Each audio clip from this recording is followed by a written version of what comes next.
everyone. Welcome back to another episode of the Smart Money Show. My name is Numan Akhtar, and as usual, I'm joined by Ali Suleiman. How are things going, bro? I'm good. I've got an assignment due at midday tomorrow, and I'm stressing out, but I needed a break, and it's a great way to do so on another, as you said, episode of the Smart Money Show. I'm very excited. Always nice to be comfortable in our home studio as well. How are exams going for you? All good. Just got my last one on Friday. And Yeah. I won't talk about summer. Don't worry. Before you get angry. But yeah, literally just the last exam on Friday. Had an interview this morning, which went pretty well. So and yeah, now sat here ready to film another fantastic episode, aren't we? 100%. So as usual, we're joined by another finance professional on the Smart Money Show, and today we're not swearing away from that. So we're joined today by Antony Wilson. He's currently a second-year investment analyst at Lane Clark and Peacock, one of the UK's leading firms in pensions and investment consulting. Antony actually comes from a non-traditional background, which we've covered on the show before. Having studied Biomedical Sciences at the University of Manchester, he made the pivot into finance after graduating. He took the initiative to sit the CFA Level 1, which we're going to get into, before landing his role at Lane Clark and Peacock, and has since gone on to pass CFA Level 3 very recently. No small feat, as those aspiring financiers know, especially without a finance degree, which is what we're going to get into. So today, Antony works closely with a range of clients, helping them make informed, long-term investment decisions. Outside of work, he told us he's passionate about maintaining a very strong work-life balance, which is great to hear for those of who are scared of that, and is a big fan of all things sport. I'm going to ask you what football team you support, Antony, and we might have to end the episode there if it's a bad answer, but something we all definitely resonate with, of course. But this episode, as usual, is packed with insights for anyone wondering how to break into finance from a science background, what the CFA journey is really like, and what it means to build a fulfilling career without burning out. So without further ado, a very deserved intro, I'd love to welcome Antony onto the show. How are you, Antony? I'm great, thank you. That's a fantastic intro you give me there. I appreciate as I said, you very having me deserved. Amazing. Well, I think, as I said, normally our first question is, what were you like growing up? But I am going to ask, sports-wise, what's the passion? What do you watch? To be fair, I don't really watch too much sport. Although, having said that, more recently I've gotten into watching Portsmouth Football Club. My dad's side all grew up in Pompey. My dad grew up in Pompey before he moved out to London. So for the last season or so, my brother and my dad and I have been getting more into going and watch Portsmouth play. And so now I watch them a bit more religiously. We've obviously got Southampton that have just come down from the Premier League as well, which will make for a very interesting few games next season. I don't know if you know about that derby. Yeah, 100%. Unfortunately, I'm a Manchester United supporter, and we were very, very close to Southampton going down as well. So it is unfortunate to say that. But listen, Naman, do you want to kick off with questions? Yeah, I mean, perfect. So as usual, we're going to be starting off giving a more background to who Antony really is. So Antony, like a broad question: what were you like growing up, and what was your education journey like?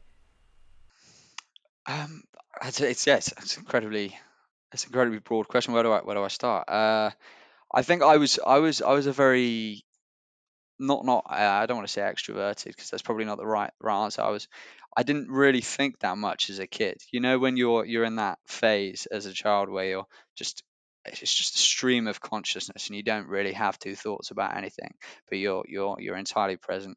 I was very talkative. My parents would always tell me how much I would chat, to the extent that at school that would be an issue for me. I spent, I think, more time in the headmaster's office than I did in my own classroom.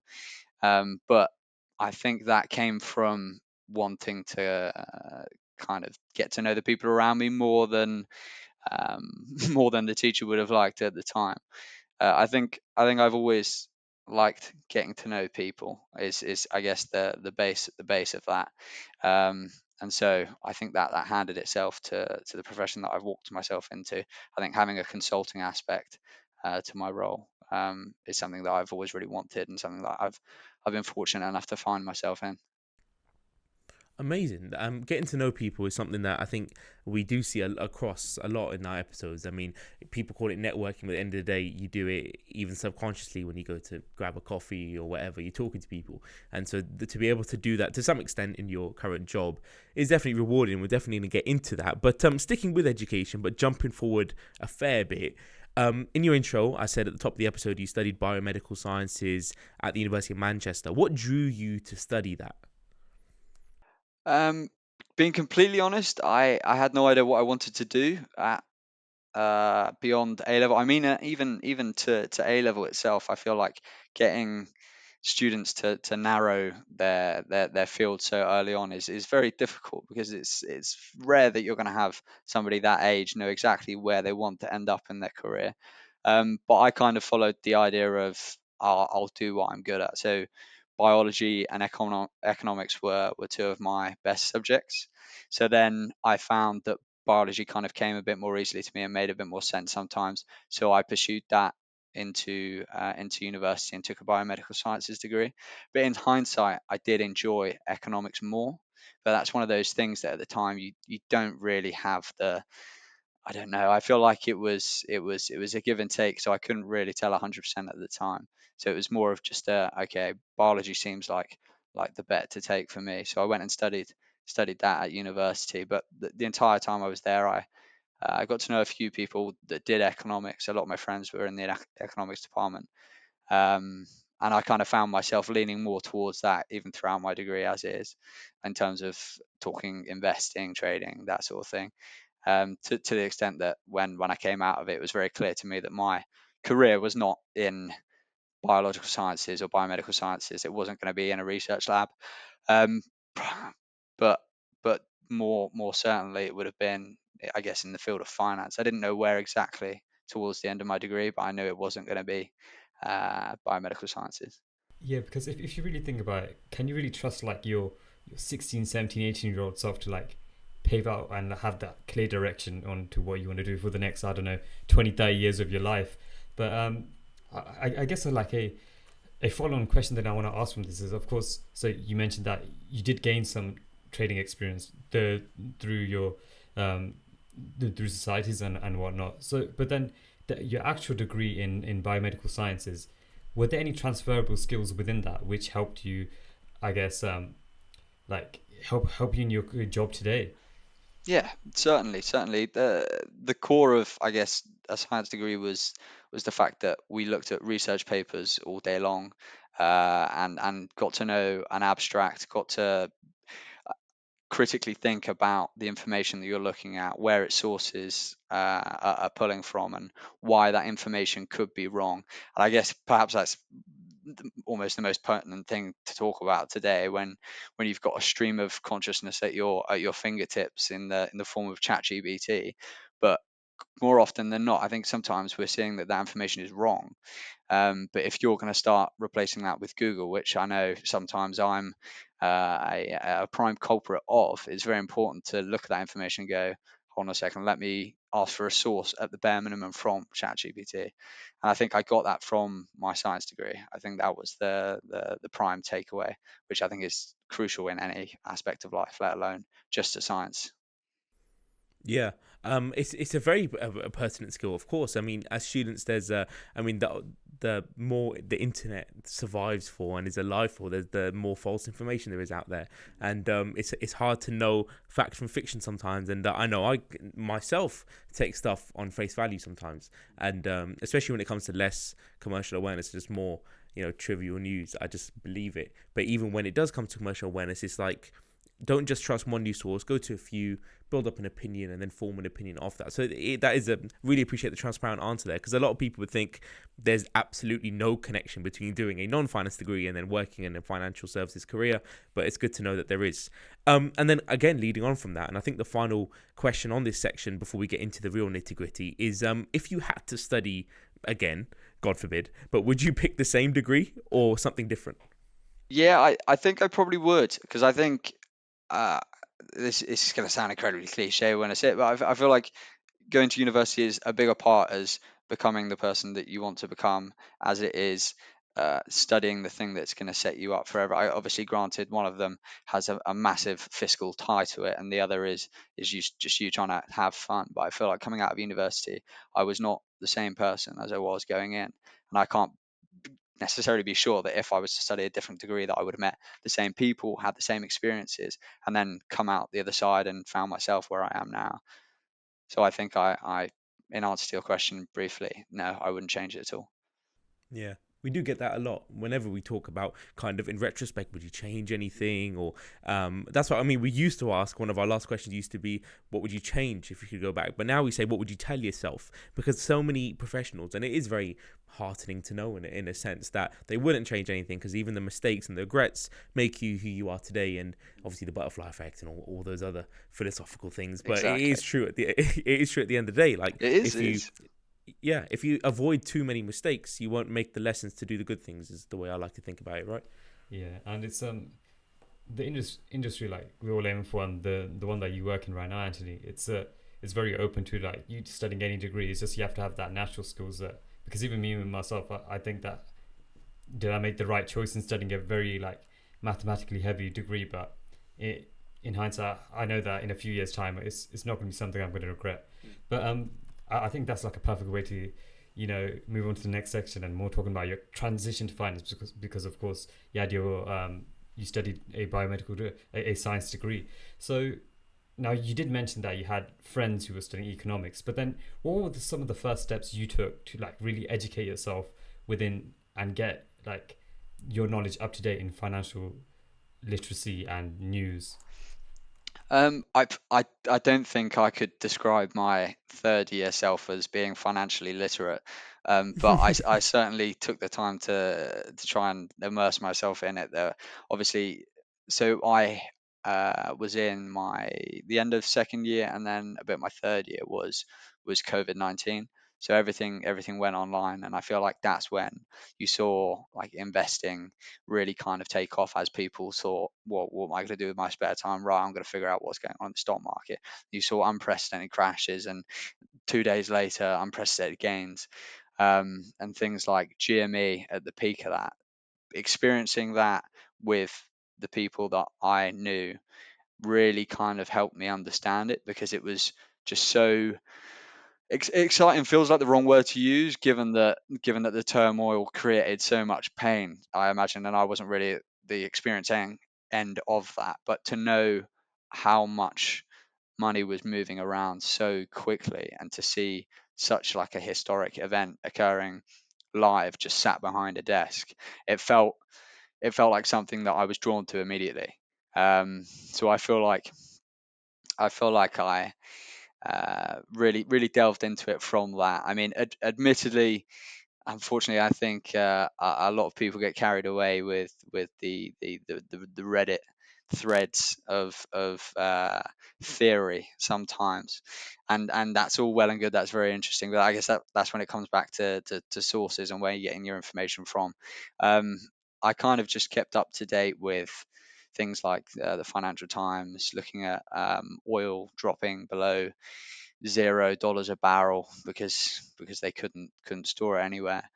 Things like that in the peak of a global, well, not a global financial crisis, because that's the name given to the previous one, but in the peak of a what kind of was another meltdown, kind of really inspired me to dive into it. And it didn't feel like something that I had to study. It felt like something that I was really interested by, and something that kind of really invigorated me. So it felt less like work and more like discussing investing ideas with friends, and kind of being amazed and in awe at what on earth is going on, and how uncomprehendable the most of it was. Well, no, 100%. And we actually always forget to ask, because I think we don't realize. I mean, what year were we in COVID? Year coming out of year 10 into year 11, right? And it was, we didn't really realize what an impact it was having, because at the time we weren't really thinking about politics and the economy and stuff like that. But then now looking back, as you said, you realize that you were actually in a black swan event, and there's not going to be something like that. Well, we hope not, in a long time. And that's what's so interesting about it. It's all the little ripple effects that came off that. And yeah, it is very interesting to look back on. But as I said, we always forget to ask, for someone who was in uni during that time, it must have been extra tough, because I mean, you're looking forward to uni, especially kind of your final year and stuff like that. Luckily, we dodged that, and we can't imagine what it must have been like. Because GCSEs, I mean, at that time, you don't mind missing school, of course, but missing uni is a different thing. For the people that were at uni during COVID, it went one of two ways. You either really, really enjoyed it, or you found it incredibly isolating. And the first summer that I had was when all of our exams went online, so it wasn't an in-person thing anymore. You no longer had to kind of memorize everything. It turned into how well could you write an essay, that sort of thing. So a lot of the pressure I felt kind of came off a little bit, and it turned into, so long as you find where your sources are, that's okay. But that was for my degree. I know other people didn't have it as easy, but I feel like it massively split everybody into, you either had a great time, or you didn't have a great time at all. It was a tough time for everybody. But I think I was fortunate enough to be able to live with the people that I enjoyed spending time with. So it made that whole experience a whole lot easier. Yeah, well, that's good to hear. And it does kind of lead me on slightly. I mean, as you said, you had people to kind of spend that with, and you enjoyed your uni time, you wouldn't change your degree. But were there moments that when you were in pursuit of a financial services career, this might even be after you've graduated, but were there moments when you felt a little bit like an outsider within the industry, a little bit kind of imposter syndrome, right? Yeah, I'm not from a finance background. What's your sort of mindset when it comes to dealing with that, and your experiences if you did feel like that? Yeah, I think that's so valid, and I think that everybody experiences that to some extent. I think that if you're feeling comfortable, you're not growing to an extent. So I feel like if you're putting yourself in a position where you feel like what you're doing is really easy, and you don't ever question whether you could be reaching further, sort of thing, you're going to kind of placate a little bit. I personally, I definitely felt the effects of the imposter syndrome. First 6 months working here were, they're hard, as is starting any new job. Like the job that I had before this one was a job in hospitality, completely different ends of the spectrum. But the aspect that transferred was the social aspect. It was the, if you can talk to people at the end of the day, that's kind of what gets you through it. Um, I think it's important not to listen to those thoughts, especially at the end of a very long day, because sometimes there's parts of you that will speak loudly because you're tired, but they're not necessarily truer than when they were when you started that day, when you felt a little bit more ready to go. Um, yeah, like you say, I've definitely felt the effects of imposter syndrome, and I've spoken to other people. I know that so many people have done. It's a massive thing, especially coming from biomedical sciences. I didn't have like a wealth of knowledge, and it was something that I was very glad to have studied the CFA Level 1 and then nearly the end of Level 2 by the time I joined, because the knowledge that that gave me kind of helped transfer myself into this role. Um, but that said, with, like I say, with any job, when you start, it's going to be tremendously difficult. Everything that you're going to learn is completely new. Like, I hadn't even used Microsoft Teams before I started this job, which felt absurd to, to not have done before. But it was just never something that in my professional career I had done. But it's one of those soft skills that with time you pick it up, and it's important, I think, not to be as hard on yourself as you can be. That's advice that I should take sometimes more than I do. But yeah, and you know, there are certain skills that that can be easily taught, like your technical skills. But then it's really, as you said, you're like your actual natural, your I think it's called like your soft skills, you like your speaking skills, your people skills. I think those are things that really like make you stand out within this industry, if you get what I'm saying. But and of course, as you said about the CFA, we're going to be talking about that later on in the episode as well. But just before we get right into that, then I want to talk about, of course, so you are applying to these different positions probably in your third year.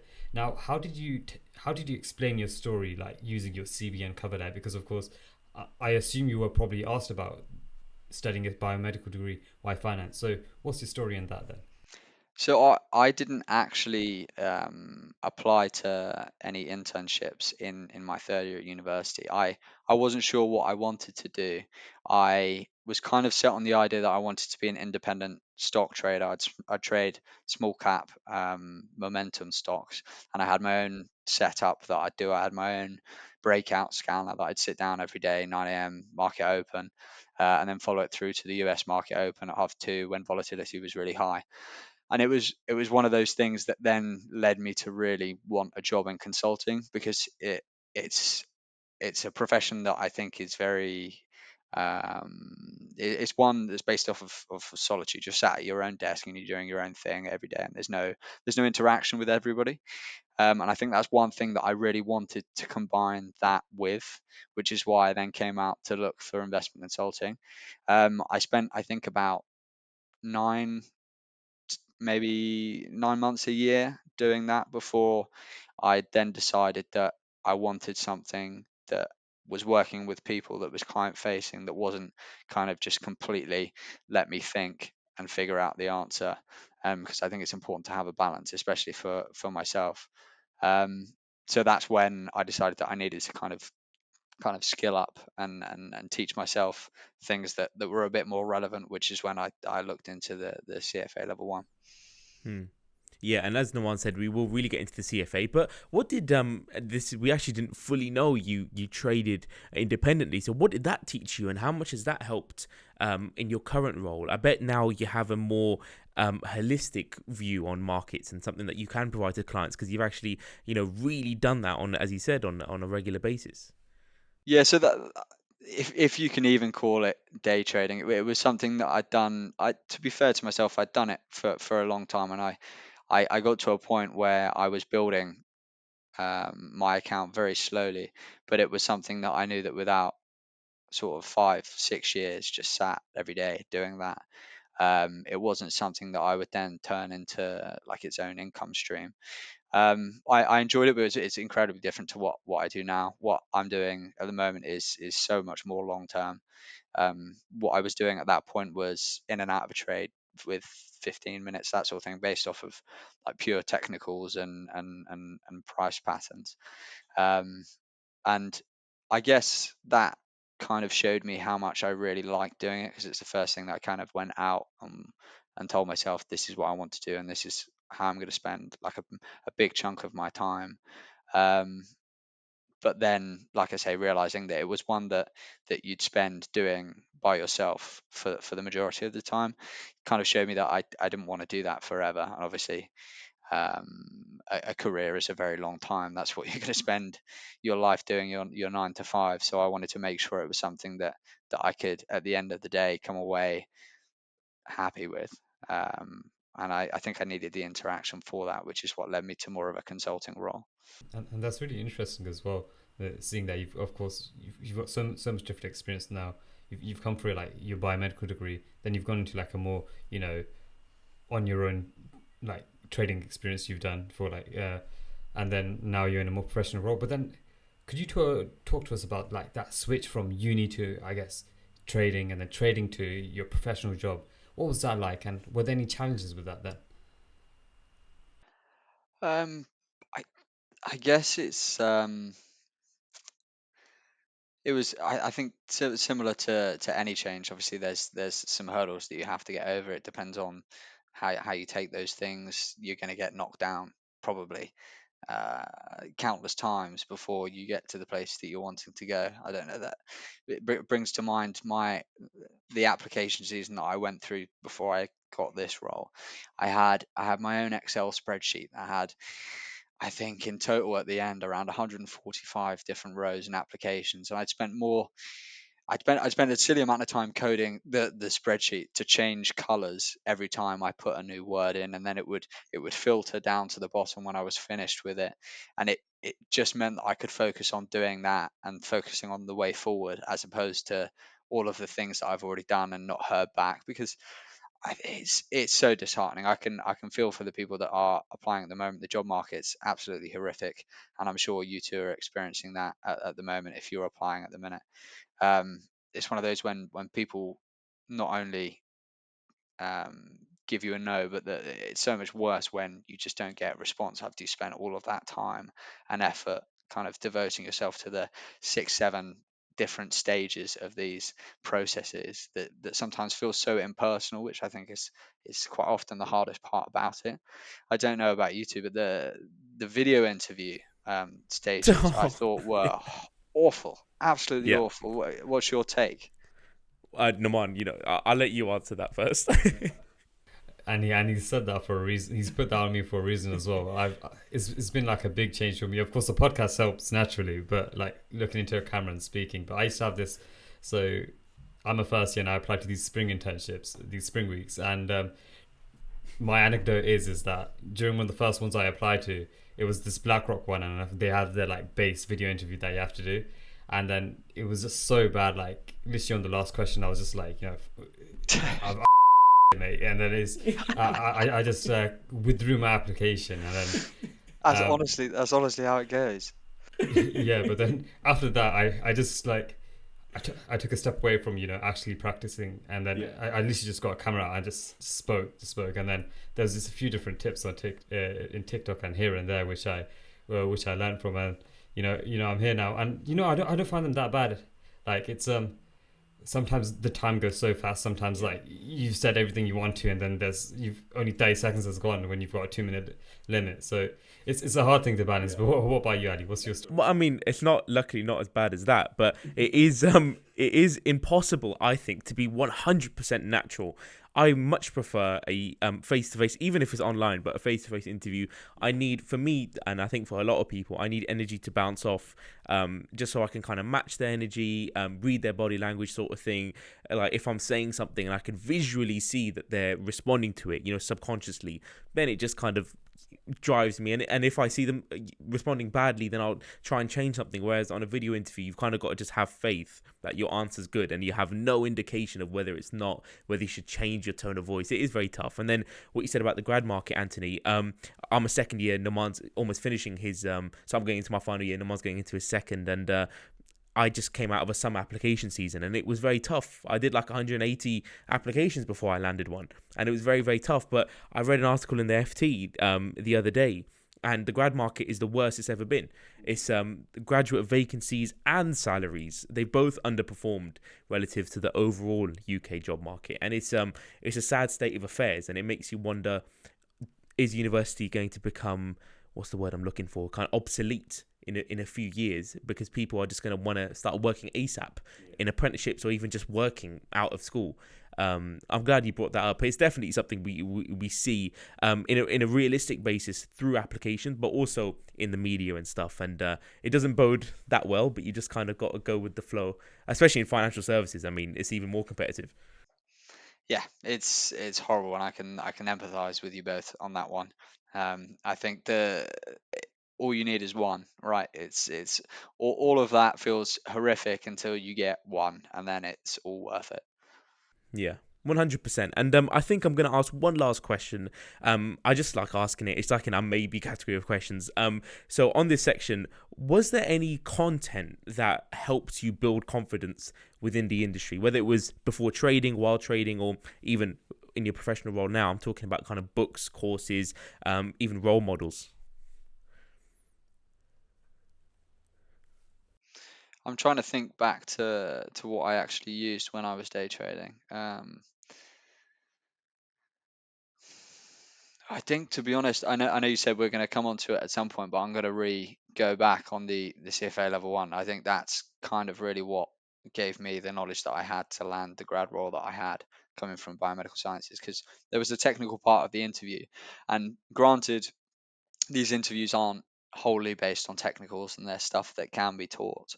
I think that understanding a lot more than I did coming from like year 3 biomed was kind of instrumental in allowing me to relax in the interview itself, and then doing the rest the way that I wanted to do it, because I wasn't worried about having to know everything in the technical part. I think the exam itself and the studying kind of really helped me understand where I was going and what I wanted to do.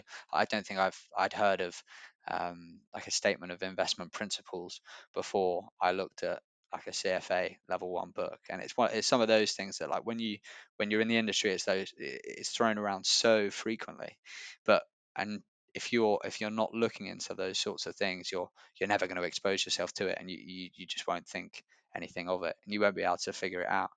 Well, I suppose statement of investment principles, you might be able to hazard a guess at that one.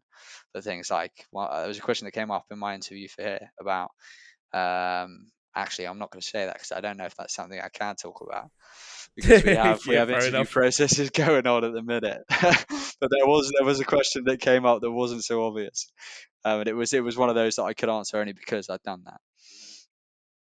And again, as you said, it's a perfect time, and we are going to move on to something I've been most looking forward to in this episode, the CFA journey. Somehow we haven't actually spoken about it specifically and highlighted it as much as we are going to on the podcast so far. So, what? Talk to me how you managed to do the CFA Level 1 before landing a professional role, and what motivated you to do it? Because it was more studying after you graduated, and not a lot of people want to do that. It was more studying. I think for the for the 3 years that I'd studied my science degree, I'd studied because I knew that I wanted to finish the degree because I didn't want to. About a year and a half, 2 years through, I kind of hit a question of whether I wanted to finish this degree because I knew where I was going to go afterwards. And so for a year or so, I was studying something that I wasn't necessarily over the moon about, but I wanted to prove the point of I'm going to finish it. I'm not going to spend 2 years doing it and then drop out at the last hurdle. So then it was quite fresh to study something that I was a bit more interested in, and knowing that it was directly applicable to where I was going. If that makes sense, I think um, yeah, it's going to sound so Neaky is probably not the professional words to use, but I kind of enjoyed studying the CFA Level 1 because it was a completely new world to me at the time. CFA Level 2 and 3, they were different. I can't say the same thing about those, but the Level 1 was very broad, and it really gave me an eye opener to what the world was like, and it kind of reaffirmed this is where I want to go because I want to finish this and I want to pass this exam. Um, Not just because I want to get a job, but because I still quite like it. Even at the end of the day, when you've got a mock score of 40% and you sit there questioning your existence, but the next day your brain's back on track and you go, no, actually I do quite like it. That is amazing. And then, as you've kind of alluded to in this question, it's so it takes a lot of time studying the CFA, and I've heard the horror stories of how many hours people spend. How did you manage that with your other commitments? And yeah, I worked in hospitality at the time, so I was balancing when I was doing my day trading. I was getting up in the morning, working through from around about. I'd be sat at my desk from 8:30 and work through to around about 3 o'clock, 4 o'clock, and then I would go to the gym, and then I would go to work at 5:40, and then I'd do an evening shift and finish at 2 a.m. And then I lived really close to where I work, so I'd then walk home, go to bed, and do that. So my shift pattern at work, I kind of flexed to allow me to do what I wanted to in the daytime because I knew at the end of the day I was always tired, so I was happy to do the physical hospitality job at the end of the day because it was something that I didn't need my brain as much to do, but I could then still get up the next day and and and do my day trading, which I then swapped out for the studying itself. Um, I yeah, it's crazy now that I think about it.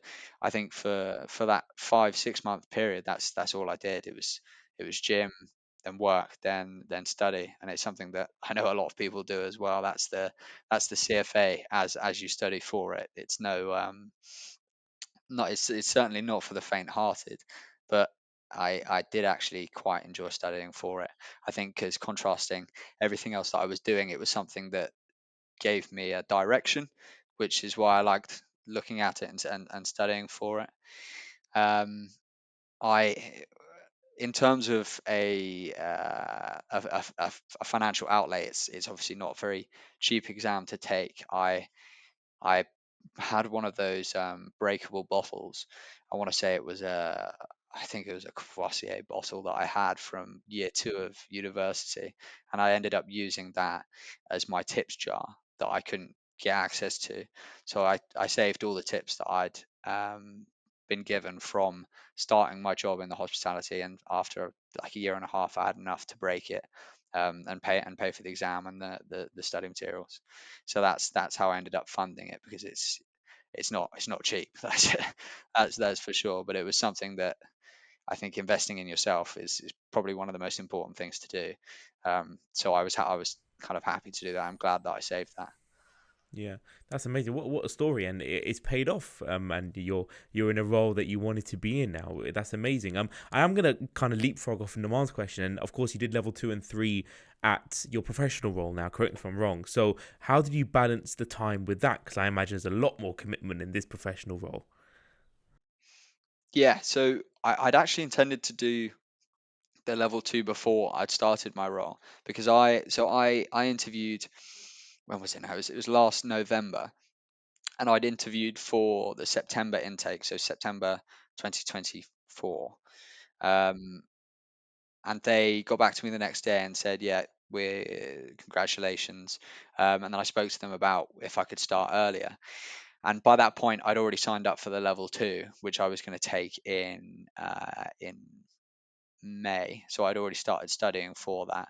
And then I asked if I could start earlier, and they allowed me to start in March. So I ended up spending the first month and a half or so at work studying, and I was fortunate enough to be able to do it whilst working here, as well. And then I did the level 3 uh, about 9 months after that, again after getting the results from the level 2.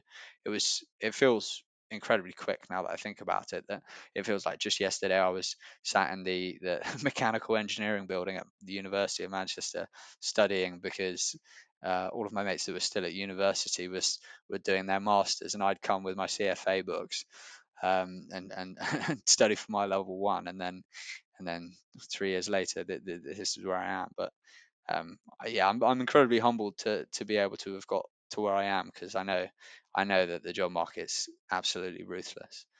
The To your question on the amount of study time and study hours, here we're lucky enough to get some study days. So we have a bank of study days that we're given, so we can use those, and it averages. You can use maybe one, I think, a week. Some people start using it earlier, but I prefer to wait until there were the exact same amount of weeks to your exam as the study days that you have. So you end up just doing one a week until the exam. And then for the level 3, I did the same thing. So that I was quite lucky, because they gave me some a good amount of study days for my level 2, and then because I'd passed, they gave me some more for the level 3. So I had a fair amount to lean back on. But I think I know some firms don't really provide that, which I think that's incredibly difficult. I don't know how I would have fared without the study days. I mean, you make these things work. It probably would have come in terms of more social sacrifice, I guess. But thankfully, it was one of those things that I could balance, because I was fortunate enough to get the study days that they'd offered, which I was very grateful for. Yeah, and that's great to hear. And it seems like yeah, a great firm, Anthony's. And but just another like a bit more of a direct question then. So now, as someone who's gone through level 1, level 2, level 3, could you actually talk about the actual differences between each level, and then maybe the benefits you got from progressing from each level? Yeah. No, this is where I try and recall the content and realize it went in one and out the other. No, that's so the level 1 was incredibly broad in its content. It was a lot of surface level stuff, but everything that you had to learn was very, very broad. Like I say, it was more, how much can you absorb, I felt like at times, than it was can you understand the content. Level 2 is I guess named the belly of the beast, has been thrown around. Level two's the hill to get over. It's the I found it the most difficult of the three. I found it quite, um, I don't want to say challenging, because I feel like it was challenging. The derivatives aspect of it was fairly brutal, but it's one of those things that if you've been fortunate enough to study economics, or do finance, these things might be things that you've already covered, and that could really help you out. But these were all completely new topics to me, so it was one of those things that It was just a matter of studying and doing questions, getting them wrong perhaps a ridiculous amount of times, and then learning that's that's not the right way to do it. I think level 3 was then in between level 1 and level 2, but level 1 and 2 are both multiple choice questions, and then level 3 is half written answer, half multiple choice question. So for level 3, the joke is you actually have to understand what you're talking about, because you can't just figure it out. Yeah. Which, yeah, I guess is true, because you can't waffle your way through a right answer. um, but then again, if you ace the multiple choice question, you only need what 15 more percent to be able to pass that. So um, yeah, I found level 3 to be somewhere in between level 1 and level 2, but level 2 was definitely the hardest. I think the idea of having two more to go kind of plays into it as well. But that said, the level 3, the waiting time between the exam and the results it felt like an absolute eternity, because I think the idea of never having to study it again was was so powerful that it felt so much more difficult to wait for that "you're free" email than one that you'd just be studying next year, so to speak. Yeah. Wow. I didn't know the level 3 was half written. And just a very brief question, but just one out of my own curiosity. What is it that much harder than actually the multiple choice? And do you think you've performed better in the written side of things, or in the multiple choice? Was it easy to study when you realized you actually had to provide an opinion and actually really understand the content? It's it's difficult, because with the level 3 this time around, they've not given us a full breakdown of our markings and scores. So if I'm being completely honest with you, I can't recall how I did, and I shan't speak on the topic weightings, because that would be an ethical violation in itself. The ethics are a big thing in the CFA, and it's such a big topic as well. So that I think it's like their gauge is 10 to 15%. I think is the CFA allotted percentage allocation of questions to the ethics. So it's definitely not one to kind of gloss over. But yeah, and thank you for being so transparent overall with this, because of course a lot of our um, a lot of our audience and viewers, they'll be considering doing a CFA, and then uh, so like this will give them straight like and transparent insight into it. But then I guess kind of like a question on that note, then of course CFA is known to be probably one of the most prevalent, or if not the most prevalent qualification out there in regards to finance. But then what would you, is there any advice you'd give to someone, a student who's considering CFA against maybe other qualifications, and any advice you could give to them? I couldn't speak on other qualifications, because I haven't studied. I'm not gonna stand here and say that the CFA is the best designation in the world, because that would also be an ethical violation in itself. But I found that it gave me the confidence to talk about the technicals a little bit more comfortably in my interview, and that's how it served me. Um, but potentially coming from an economics background, coming from a finance background in itself, you may have had the same knowledge base to draw from as I did. So then it would have kind of leveled the playing field anyway. I think the main reason why I took it is because I studied biomedical sciences, and I wanted something a bit more relevant to use to break my way into the industry, and it served that purpose. So I was grateful to see that pay off. Yeah. Maybe a better question is then, would you still recommend to a student to do the CFA in 2025, given how there's multiple facets within the industry that are changing? So, what's your advice in that regard? I guess it's similar from a standpoint of does this student take economics, finance? Do they have a very well-rounded understanding of investment principles, strategies, like derivatives, that sort of thing? Is it going to give them an edge when it comes to landing an interview, or is it going to kind of build on the same knowledge? Yeah. Yeah, no, it's great. I mean, it even helped answer it for me, to be perfectly honest, because I do a plain and simple finance, investment, and risk degree, and so it's really looking at the curriculum and realizing, will it give me that instead of just the status or the initials? Will it actually give me the knowledge I need to as you said, give me myself the edge? But listen, somehow we're almost already 50 minutes into this episode, so we're gonna swiftly move on. But I really wanted to talk about the CFA, so I'm glad, and I know some of our audience has been asking us to really talk about it on the podcast, so we really did get into it. But we're gonna move on to, sorry. No, I was just going to add one last thing before we do move on, Ali, because I would be lying if I didn't say that there were times where like you speak to people, and the CFA is a very well known designation. Like after passing the three levels, talking to people in the industry, saying that it does raise eyebrows. It does have people go, okay, I understand that you've studied extensively for that, and I understand that that's no easy feat. And I think that's a big thing that does come with it. I can't speak to I can't speak to sort of it's not going to land you a role. It's not gonna give you a ticket to success. That's not what it is. It's something that I guess, leaning back on myself just made me more comfortable in what I understood. And that could mean very different things for different people.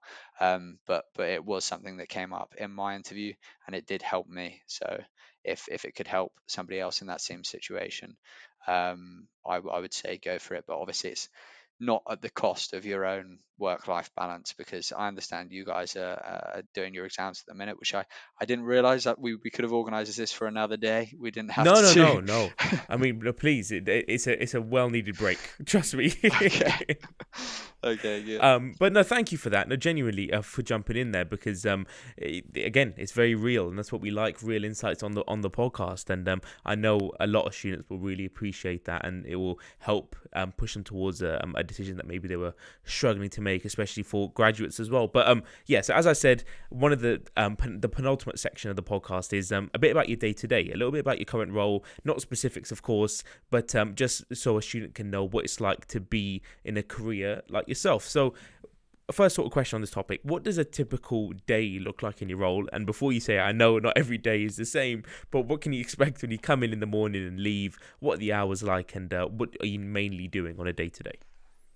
It's very flexible. I think it's we're contracted at a specific amount of hours. It's one of those that you could be doing 60 hours a week if you wanted to, or you could be doing 40. You can pick up more work, or you can not pick up more work. There's times when, if other people are busy, you're expected to lend a hand, which obviously you'd want to, because you don't want to see other people struggling when you're kind of a little bit quieter. But I think it varies very much, also based on the time of the year. So we work in terms of quarters. So we draft a lot of quarterly reports, which is performance monitoring, commentary, risk analysis, that sort of thing. And as a second year analyst, I'm still on the drafting end of the spectrum. So I will draft these things towards the end of the first month post quarter end, and then it will get handed over to somebody that checks it, and then it gets a few more pairs of eyes on it. It might come back to do some more drafting, depending on what the client would like. Um, and then it will go out, and we'll have a meeting with said client, and run through it, and talk about any concerns slash any things that need rebalancing back to specific strategic asset allocations. And then it resets at the end of the quarter. Yeah, and I can see how like varied your days can be depending on what's going on and what the client needs. But then I guess I know I'm doing this in the wrong order, but then just kind of like switch things around and give more of like a preface to the whole conversation. Like, what is the purpose of your work right now, Anthony? That's a big question, isn't it? What is the purpose of my work? Um, I guess at the heart of it, we make sure that pensioners and charities and endowments are able to fund the outgoings that they need to fund. And so we help make sure that pensioners can afford to live the lives that they want to live as a pensioner by doing some. I don't do this, but there's some complex math that goes into the projections, and then basing investment strategies off of whether we need to take more risk or less risk, and then allowing those projections to meet in the future at the point that a fund would then go to what's called buy-in.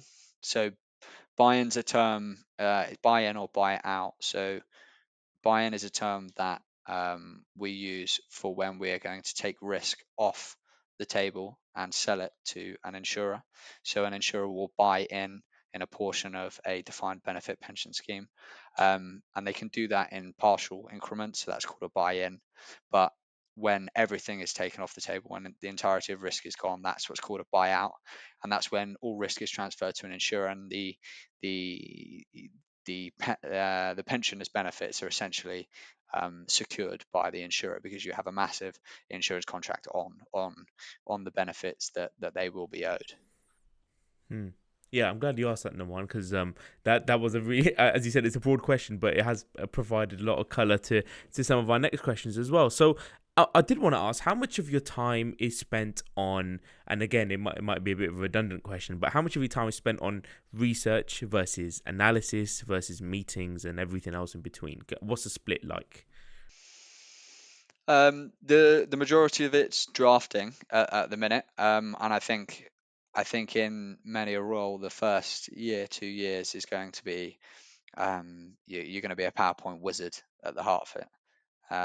It's going to be you're in Excel. You're really getting an understanding of everybody that you're working with and why you're doing what you're doing, so that when you start to move up to the lead consultant, that side of things, you know and appreciate exactly what needs to be done, and if anybody below you needs help, then you can offer that help still, as opposed to jumping straight in at that higher level.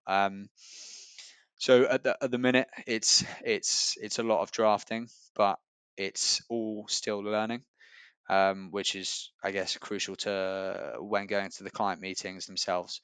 It allows you to have a greater understanding of what's actually being presented, and what topics should be discussed, and why we're going in certain avenues and directions, because the work that you've drafted, you're going to present at those meetings, and then it's discussed by the consultants, the partners, and the clients themselves. Yeah, and I think that's a common theme we see throughout the industry, to be honest. Like, where during your younger years, you have to really like get to know the basics, whether that be in investment management, investment banking, or any different career in finance. I know there's so many more. So yeah, it's just really getting to know those basics. But then I guess like another question to ask then on your job, and I'll try that this one will be philosophical, Anthony. So is there what is something about your job that would surprise students then? That was pretty philosophical, I think. Yeah, I was going to say you've led me down one path and then jumped to the other one there. um, what is something that would surprise people? I think perhaps the skills that you need to do it. It's all learnable. The bringing back to the imposter syndrome, it's something that I believe a lot of people could do, but it's very easy to talk yourself out of doing, because when you start, it's very easy to look at it and go, "Oh my God, that's a lot of stuff that I don't understand," and all it's going to take is a fair amount of time to get your head around it. Yeah, no, 100%. It's as simple as that. And I think, again, there's, what's the word I'm looking for? Students overthink sometimes. They get in their own head about, they put these roles on such pedestals sometimes, and they're like, oh, I need to learn so much to get to this. And they'll almost provide a barrier themselves, you know what I mean? And so, I mean, we find ourselves doing it. We'll put certain roles on such, as I said, pedestals, and we're like, oh, in 10, 20 years after I've grafted, and after I put a lot of work in and learnt so much, I can get there. But sometimes it's just a case of putting yourself out there, putting your head down, and you just realizing it's closer than you might think, to be perfectly honest. But Antony, how was your? I mean, I know you haven't been in the role that long, so it might be again a bit of a redundant question, but just in case, has your role evolved a little bit since you started, or do you anticipate it to evolve a little bit in the future?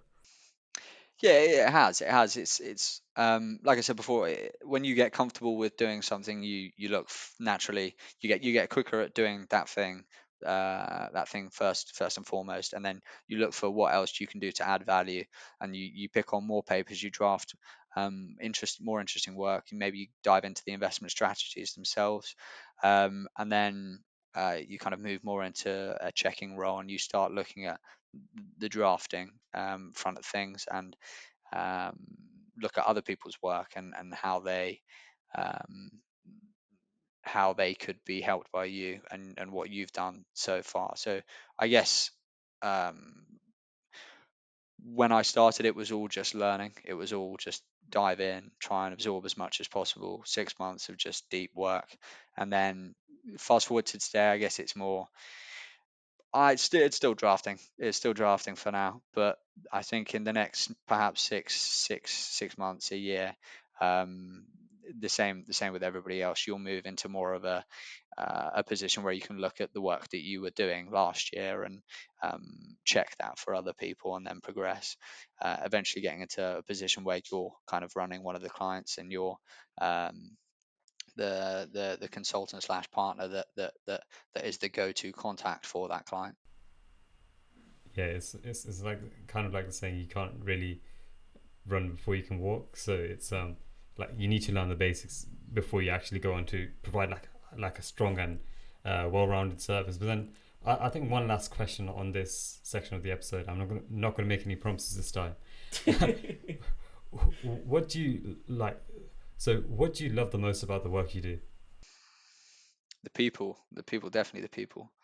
Um, it's funny because this is going to sound like a massive plug for LCP, but in all of the messages that I um, did to reach out to the people that worked here, all of them said that they genuinely enjoyed the people that they worked with, enjoyed spending time with the people that they worked with, and liked the role, and felt that there was a massive atmosphere of support.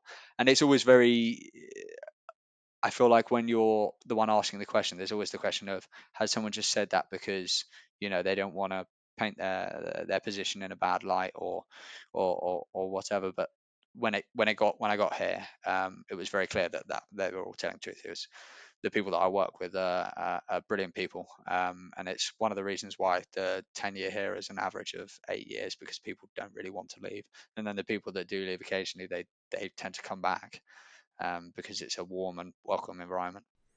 Mm. Well, I love that. That's a great answer, and I'm sure your colleagues will be very pleased to hear that as well when this does go out. But as Naman said, that was the last question of that section, and unfortunately, it's bittersweet. It's been such a great episode, but we're coming on to the last section, and we're gonna talk a little bit about some tips for students. But first of all, I wanted to ask you, and again, you have kind of touched on this, but maybe even on a personal level as well. It's not all about a career, of course, as we touched on at the start of the episode. But what does the future look like for you now? What are your plans? Um, I guess, like I say before, I think I really enjoy what I do at the minute. I really enjoy where I'm going. The work-life balance I have here is great. It fluctuates. Don't get me wrong. There are periods where I'm incredibly busy. Like today, I'll probably be in until 8:30, 9. But that's not something that happens all the time.